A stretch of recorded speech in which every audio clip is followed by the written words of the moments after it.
What is up, sweet friends, and welcome to Imperfect Success, the podcast teaching you, a success-driven perfectionist, how to achieve your goals imperfectly. And boy, oh boy, are we talking about goals today.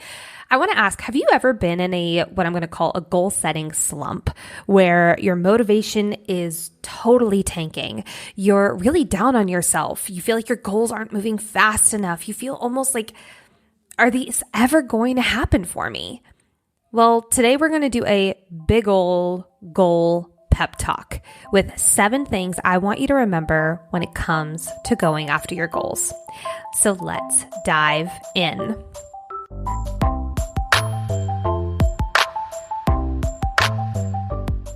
My name is Nicole Baker Holloman. I'm a coach for perfectionists, a recovering perfectionist herself, and a striver of imperfect success. I'm really excited to have you guys here today because if you're experiencing, maybe you're procrastinating on goals that you've either had in the back of your mind for many, many years or even many, many months, or it's right on the precipice, maybe even someone's handing it to you on a silver platter and you're like, oh, I don't really know. I'm scared to take the leap. Or maybe you're going after your goals and they're not happening fast enough and you're really down on yourself. What am I doing wrong? Is this ever going to happen for me? I know I hear a lot of people say I'm just not meant for this. Something happens or nothing happens and they're frustrated that nothing's happening. And they say, is this really meant for me? Am I just destined to fail? Am I just destined to make this never happen for myself? And the reason we're doing this episode today is really twofold. One, this is the motivational pep talk I wish I had when I was at the beginning, or even honestly, even some days right now when I'm in the middle of my goals. When things get hard for us high achievers. We feel things very deeply, especially at least what we perceive in the moment as failure. When things aren't working out for us, we feel like we are failing. We feel like that whole, it's not happening for me, it's not happening fast enough. That feels like it's our fault. It feels like it's on us. When we're procrastinating, it's so easy to say, I'm a terrible person. I'm never going to make this happen for myself. I'm never going to go after my goals in this big, meaningful way. And we are so mean to ourselves. So first and foremost, that is why I want this episode to happen today. This is the one I wish I had had so many times in my goal setting journeys. The second reason is I have been doing a lot of conversations with people recently. I had a big workshop a few weeks ago, which was awesome. I loved it. And I've been talking to some people who attended just after the workshop, checking in, seeing how things are going. And a lot of them had mentioned something along the lines of, I've either been procrastinating or I've been hearing almost the word hopeless. I'm hopeless that my goals are never going to happen for me. And it breaks my heart. But I've also been there. I know how that feels. In fact, there are still some days where I'm like, oh my God, that life that I'm, working so hard for, is it ever going to happen for me? Am I meant for it? And those thoughts can creep into us and take over like the plague. So as I was outlining this episode, as I was thinking about it, I really saw that there were 7 things that I wanted to remind you all of when it comes to goal setting. And 7 things that I almost want to be like a good slap in the face. I'll say a good slap in the face when it comes to motivation, when it comes to getting your mojo back, when it comes to getting that fire under your butt back again. Because when we're first going after goals, it feels so good. We're so excited. We see the vision, we see the goal, we see the dream, and then doubt comes in. Maybe procrastination comes in. Maybe fear of success or fear of failure comes in. Then we think about all the things we need to be doing instead, all the things we should, quote unquote, be doing instead. Maybe we go after it with all abandon, but it still isn't happening fast enough and we feel like we should be further ahead.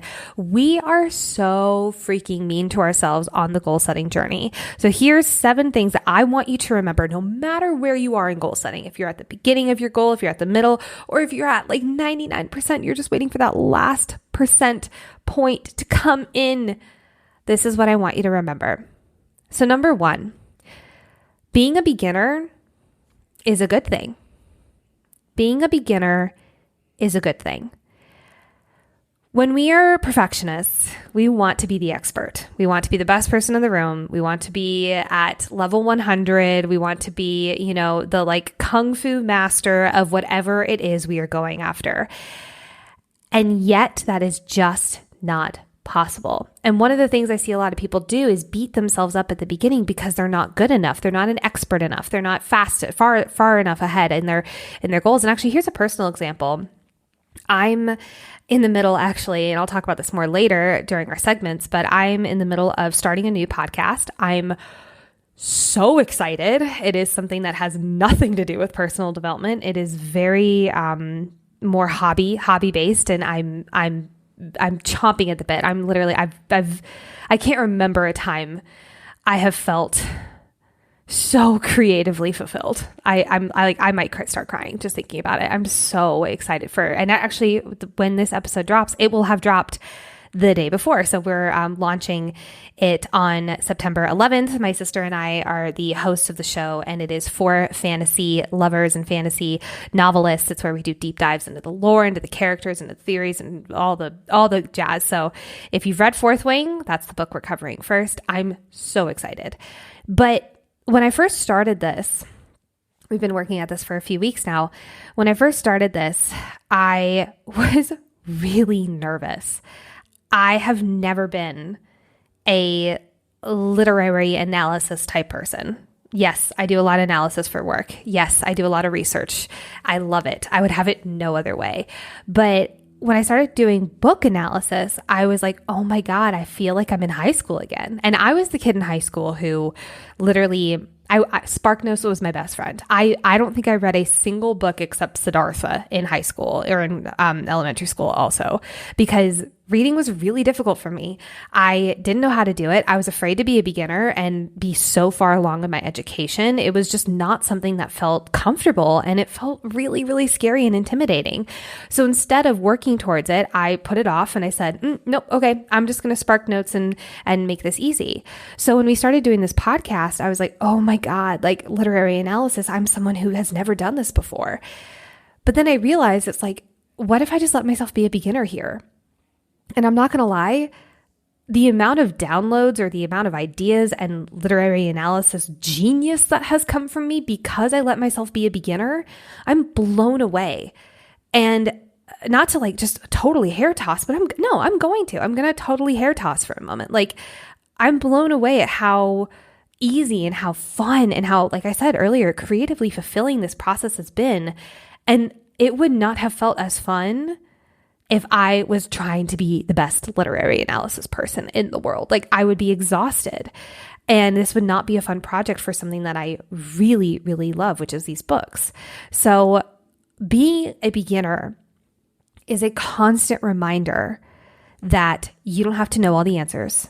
You don't have to know exactly what to do in the moment, which we'll get to that in a moment, but you don't need to know all the ins and outs. Again, like I think about, for the longest time I've thought like, oh man, it would be really fun to like learn how to karate's not the right, I don't want to say like fight. Like it'd be really again, I'm big into those fantasy novels. They always have like the fighting sequences and stuff. And I'm like, man, that would be really fun to learn how to do that. But then I think about needing to learn how to be beginner. And I was like, oh God, man, I don't know about that. That sounds really hard. Like that sounds like really, really difficult. I just want to skip to the good part.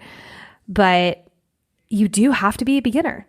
And embracing that as part of the journey, I think is so important and very often overlooked. So, number one, being a beginner is a good thing. Number two, procrastination can change at the drop of a hat. Number two, procrastination can change at the drop of a hat. The amount of times I hear from people, I've been procrastinating on my goals. I've been procrastinating on my goals. I've been procrastinating. And they say it as if procrastination is a fixed trait of theirs. I'm going to say that again. They say it as if procrastination is a fixed trait of theirs. Because they've been procrastinating for so long, they don't see another way other than continuing to procrastinate. Procrastinating is not a fixed trait. Procrastinating is not something embedded in your DNA. It is not something that you are going to be doing forever. Procrastination That habit can change at the drop of a hat. I used to procrastinate like crazy, mainly because I didn't want to be a beginner and also because I didn't know what to do, which again, we'll get to that more in a moment. But procrastination is a habit that can change just like any other. And before you're like, but Nicole, I've been doing it for so long. I don't see another way. Of course you don't see another way. You've been doing it for so long. Your brain has gotten comfortable and used to procrastinating. So it's time to start seeing a different way. And that literally looks like grabbing life by the horns and saying, okay, I'm going to start doing this. I'm going to start taking this seriously. I'm going to start making progress in these goals. Now, does that mean you're doing mega huge things every single day? No, this can be 2%. This can be 1% things every single day. It can be 5 minutes. But it is starting to tell your brain that procrastinating that you've been relying on, no more. Procrastination is not a fixed trait in you. It can change at the drop of a hat. And I do say that literally because some people get freaked out when I say that. Oh my God, I've been procrastinating for so long. I don't know how to change it. People think about it this way. If I've been smoking my entire life and one day I decide to quit, is it going to be easy the next few months? No, I'm still going to have that addiction in me. Of course, it's not going to be easy. But if I made a commitment to stop smoking, I'm probably going to reach for, a glass of water, or I'm going to reach for a cup of tea instead of a cigarette. And it's just making those intentional decisions. Is it difficult? Yes. Rewriting any habit is difficult, but it is making the intentional decision that you are no longer going back into that old habit. It takes work, but that's okay. More on that also later. Number 3, I've been hinting at this one long enough. Of course, we don't know how to do it. So one of the things I hear from people the most at the beginning of goal setting is, I don't know how. I don't know how to start a podcast. I don't know how to start an Etsy store, start an online business, start a blog. I don't know how to run a marathon. I don't know how to move out of my house. I don't know how to I don't know. I don't know is one of the biggest fucking lies we've ever told ourselves. Yes, of course we don't know. If you've never done it before, of course you don't know. We are not born with all of the knowledge in the world we're ever going to have. We learn.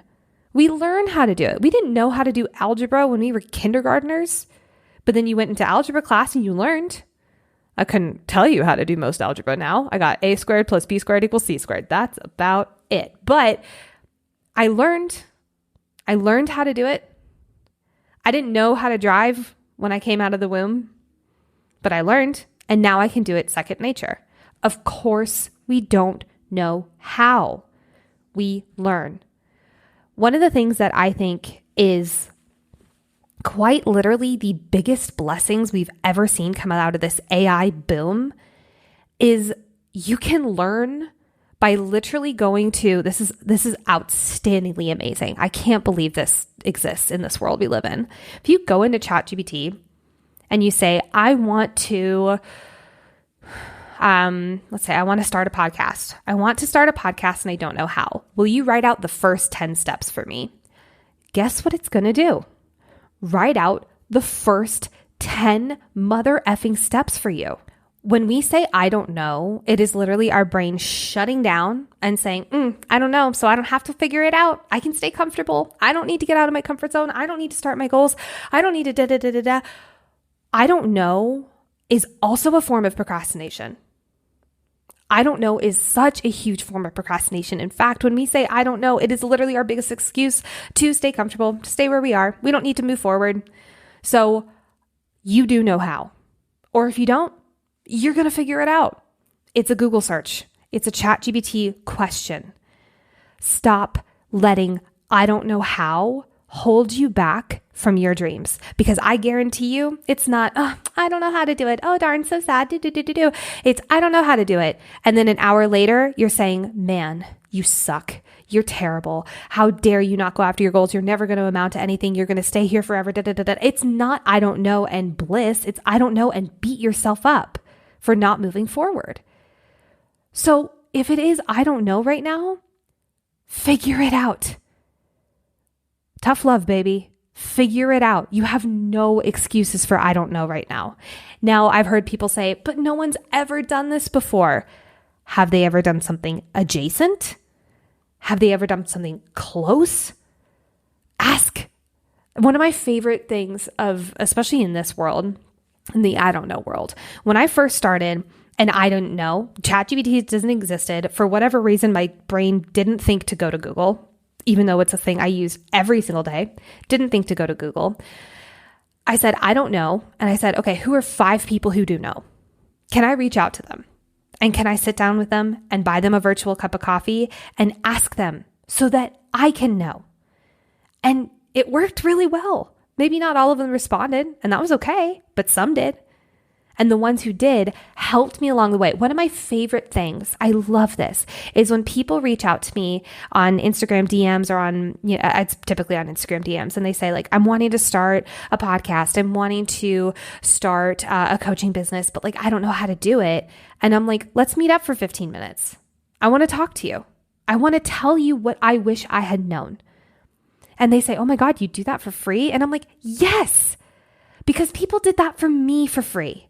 When I didn't have the money, I didn't have the funds. And you know what? It's not behind a paywall. I'm fucking tired of things being behind a paywall when it is so important for you to know to get your first 3 steps. My little rant on this, but you don't know, I don't know, that whole excuse, you have no excuse anymore. You have 3 options here. Ask people, Google, ChatGPT.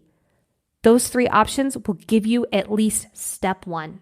Real quick, before we get back to the show, if you're someone with a lot of goals, but you never seem to be accomplishing them as quickly as you want, or you're so overwhelmed by all the goals you want to accomplish, plus your daily to-dos on top of that you end up procrastinating on these dreams of yours, and then you beat yourself up for doing so. If any of this sounds like you, then I invite you to join me on a free 30-minute discovery call. Now, before you're like, oh God, here we go. This is not your average coaching discovery call. I will not just sit there and listen to your struggles and say, well, in coaching, we would address those. Absolutely not. On these calls, we do actual coaching. We break down your goals. We strategize on how to stop getting in your own way. And plus, you'll leave with clear action steps that you can take, whether you choose to sign on as a private client or not. Through these calls, I've had people launch businesses, get their first clients and customers, gain 10 hours of free time in their week, and even launch a product that gained $10K in revenue, all from just 30 minutes together. So if you'd like to join me on one of these free 30-minute calls that truly might just change your life, the link to schedule yours is in the show notes. Now, back to the show. Number 4, chapters of your life are going to take you away from your goals. It is not to beat yourself up about, and small progress is still progress. What does this mean?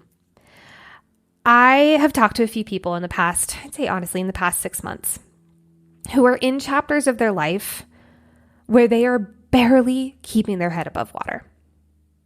A parent is sick. They have a newborn, and their one job is to keep said newborn alive. Or they're going through a really tough financial or family crisis. And they're beating themselves up for not being further ahead in their other goals. And this, I'm really not going to lie, this breaks my freaking heart because we have adopted hustle culture so much so that when we think if I have a newborn, I should be running a marathon. No, it infuriates me that we feel like we have to be doing all the things, even when we're in a chapter where life is hard, where again, we're barely keeping our head above water. So in those moments, give yourself some mother effing grace to know that you are in a chapter where you're not going to be able to give your all to your goals, and that's okay. Your goals will still be there. Now, I'm not saying you need to like throw your hands up in the air and totally diss them. If you're in a chapter where you do need that though, please honor it. Like I know one of the things I know myself very well. I know that whenever I do start a family, I'm going to have to be very mindful about this because I know that when my whole life is going to just like pause for a moment and take care of a new child with my husband, I know that my mind is going to be like, well, what about your goals? But what about your goals? But what about your goals? I'm going to need to remind myself of this constantly, that I am in a chapter of my life where this is my goal. This is my goal. Keep child alive. Keep self alive to keep child alive. And that's okay. It doesn't mean I need to be traveling to Italy. It doesn't mean I need to be making X amount of money in my business. It doesn't mean I need to be do. It means this is the chapter of my life and giving myself some effing grace. Now, I have seen people who are in these chapters who are so ready to be out of them. I don't know how else to say it. They're so ready to be out and they're ready to make those steps. That is why I added small progress is still progress. If you do not have the capacity, whether energetically or time-wise, if you do not have the capacity to hustle, quote unquote, your way into your goals, small progress is still progress. 5 minutes a day, 15 minutes a day can make a huge difference down the line. Chapters of your life are going to take you away from your goals, and that's okay, but small progress is still progress. Number 5, more is not always better. When I talk to people who have many goals, they want to start a business. They want to build said business. They want to write a book. They want to run a marathon. They want to start a family. They want to have a partner. They want to move. They want to move across the country. They want to move into Europe. They want to and they're freaking out because they haven't made progress in any of these goals, or at least it doesn't feel like they've made progress in any of these goals. This is where more is not always better really comes into play. So if you are the person who is so wanting all of these goals to happen right now, I would urge you to look at said goals and in fact, write them out. Write out these goals of yours and then say, which do I want to work on first? Oh my God, that freaks people out so much of the time, but I really mean, which do you want to work on first? Because right now working on all of them ain't working.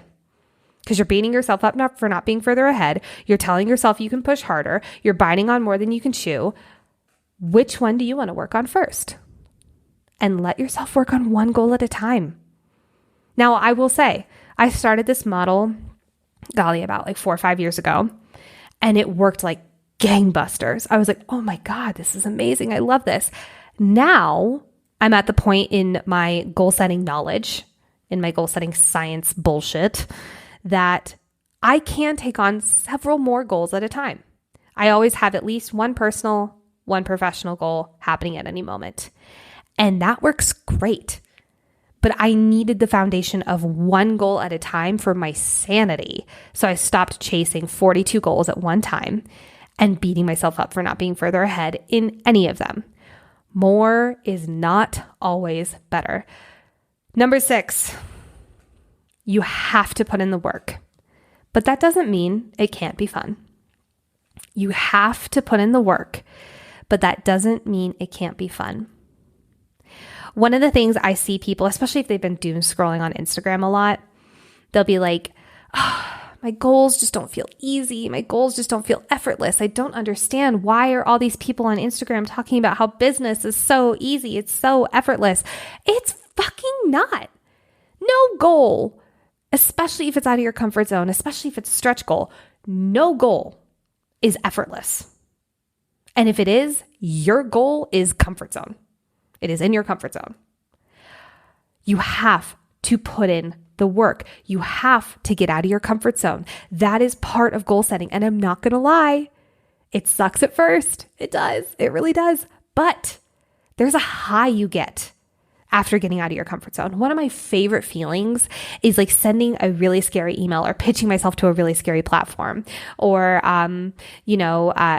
whenever I do a masterclass, I always feel out of my comfort zone. Those are things that I'm still really getting used to, is that like live performing, my musical theater came out, live talking, live speaking. And after I'm done, I feel so proud of myself for getting out of my comfort zone, for putting in the hard work to get there. I am a very different speaker now than I was 5 years ago when I started my business, and I hosted workshops and I was shaking, I was stuttering, and the only person watching was my mom. I'm a very different person now when I'm doing workshops for now like 250 people. At least that was the last free workshop we did, which was amazing. I cannot believe that happened. That was freaking amazing. So we tend to absolutely suck the daylights out of our goals by feeling like it's trudging work and it has to be so difficult. Yes, it's going to be difficult. It's going to be hard, but that doesn't mean it can't be fun. You're going after this goal to become a type of person, not to check something off of a to-do list. What does that type of person, why do they want this goal? Why are they enjoying it? Because odds are you're not doing a goal just to like, oh God, this is so difficult. You're doing this goal, you're going after this goal because you want to expand in some way. Lean into the fun, lean into the joy, lean into that expansion because it feels damn good. And it becomes, in the best way, addicting, getting out of your comfort zone, pushing yourself to another level. That is so fun when we don't suck the ever-loving joy out of it by beating ourselves up. Just saying. So number 6 was you have to put in the work, but it doesn't mean it can't be fun. Number 7, last but not least, patience. Patience. My God, this should be number 1. We get everything now. We go on Google, we get 1.5 million search results in 0.5 seconds. Now we have ChatGPT. We can write a cover letter in 2 seconds. But goals don't work that way, especially if it's something that is pushing you beyond levels of your comfort zone and beyond where your life currently is. I know when I was first starting my business, my major goal at the time was to go full-time. It was to be full-time in my business. And it felt so far away. I was working 3 jobs. I was bartending. I was serving. That's like 1 job. I was an office manager at a tech office in Chicago. And I was cleaning yoga studios. And I was building a business. And let me tell you, there were some days where I felt like it was never going to happen for me. Man, I'm going to start crying. Oh my God. There were some days where I felt like it was never going to happen for me. But I needed that patience.